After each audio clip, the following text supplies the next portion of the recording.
Good day, Crime Talk aficionados. We have a great show for you, an abbreviated show, but let's get to it. First, we're going to talk about the shooter at the Annunciation Catholic School. We have a story, an update on the Amish lady that's charged with killing her husband and child, and then another man who killed his wife and fled to Peru. Let's talk about it. All right, lawyer.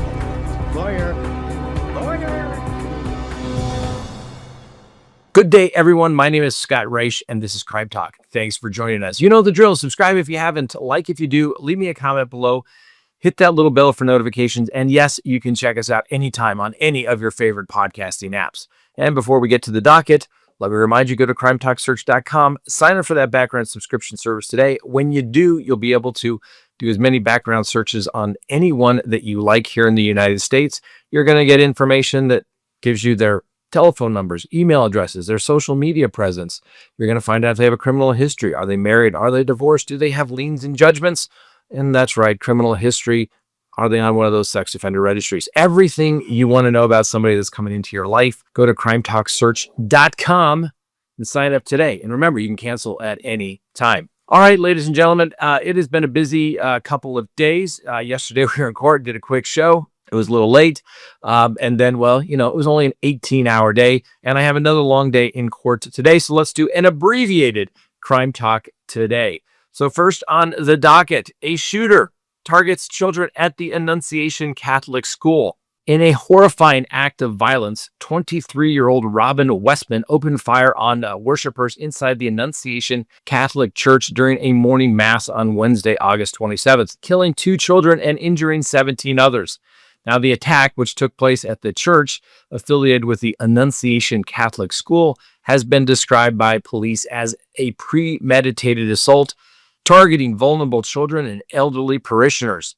Now, Westman, who died from a self-inflicted gunshot wound at the scene, left behind a chilling manifesto and videos that reveal a deep fixation on mass killings and a desire to inflict maximum devastation. Now, the shooting unfolded shortly after 9 a.m. during a service marking the start of the school year.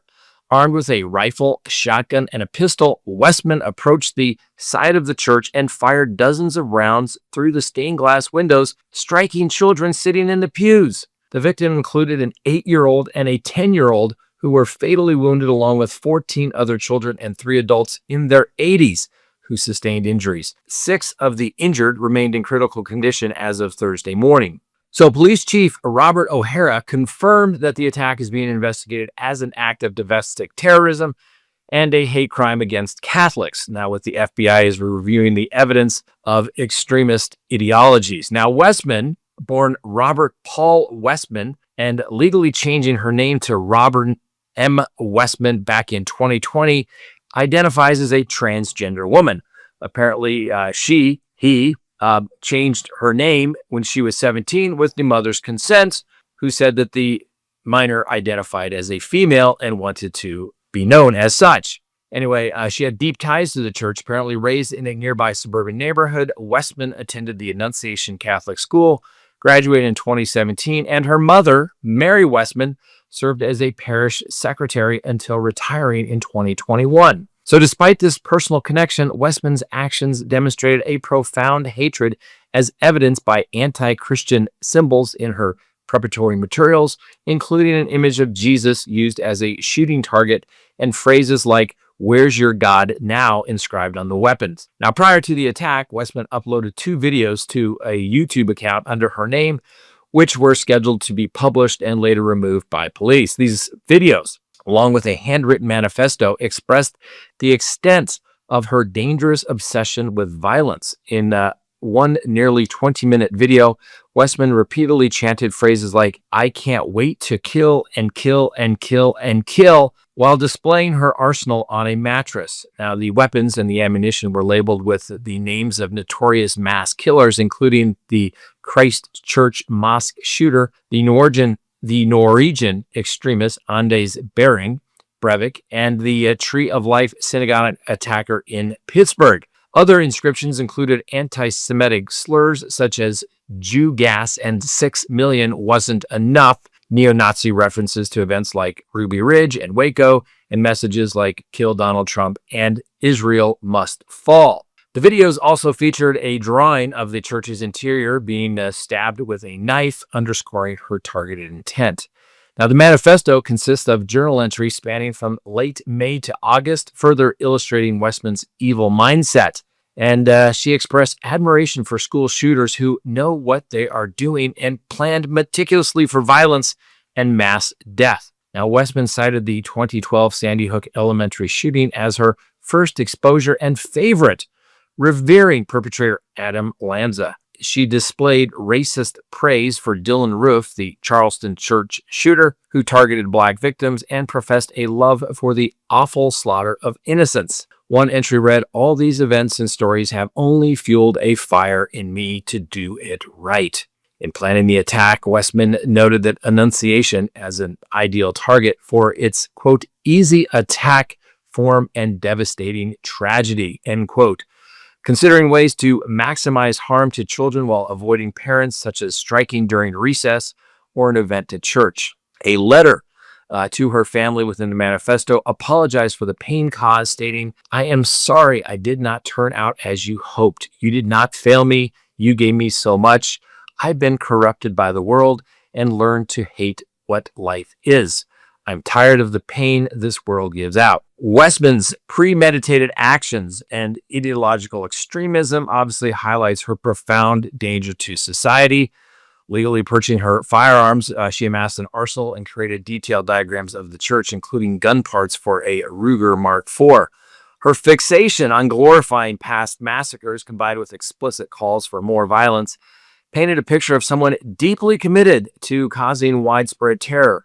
There was reference to online memes, extremist symbols like Defend Equality stickers featuring a machine gun on a pride flag, and even claimed an encounter with gun rights activist Brandon Herrera, who denied any recollection and condemned the attack, further revealed a toxic blend of influences. Now, Westman herself acknowledged the wrongness of her plan, but stated, "Nothing makes me want to stop my plans," underscoring an unyielding resolve to execute the slaughter. So, as Minneapolis mourns, officials continue to probe Westman's social media and notebook for additional clues, and the community has rallied with vigils, but the scars from the calculated act of hatred rooted in the manifesto that celebrated the murder of innocents is going to linger and linger. Now, ladies and gentlemen, some people say, why did you state Mr. Westman's name?